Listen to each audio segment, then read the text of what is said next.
I used to think I needed to become someone before I started documenting my life. Not just better, different, more productive, more successful, more disciplined, more inspiring.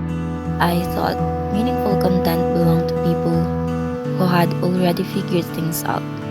The people with routines worth copying, the people with beautiful apartments, the people with exciting stories, the people who seemed certain about where they were going.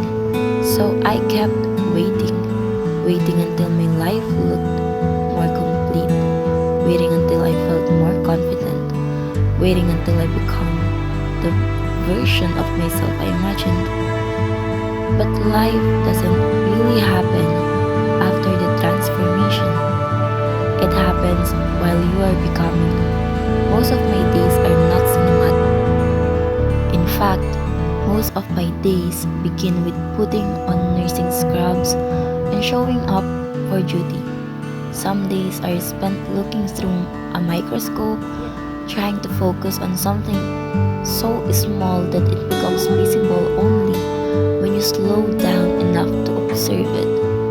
And maybe that's what this video is, an attempt to observe, not to impress, not to teach, just to notice.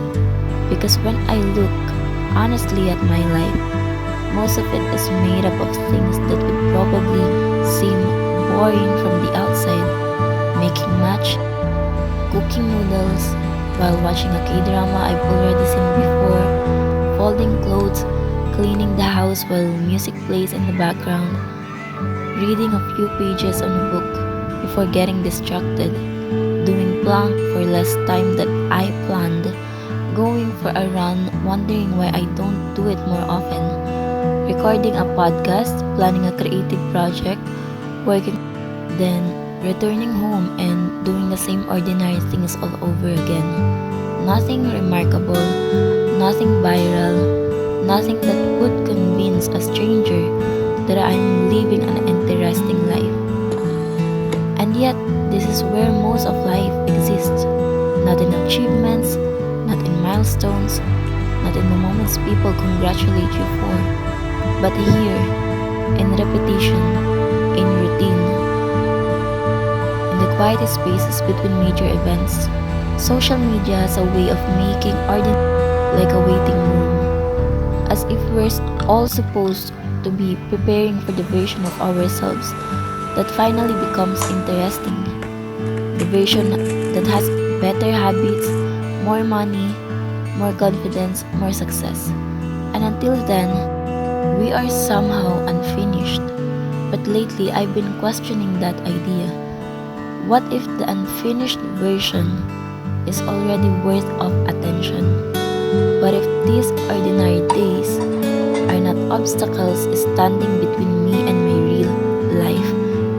Because this is my real life. The truth is, most growth doesn't look impressive. Most growth looks repetitive. It looks like showing up again, making another meal, doing another shift, cleaning another room, reading another page, trying again, failing again, trying again anyway. The moments that change us rarely announce themselves when they're happening.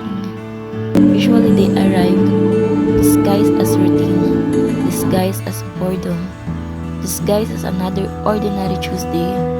And because they seem so ordinary, we overlook them. We think the story is somewhere else, but maybe the story is here.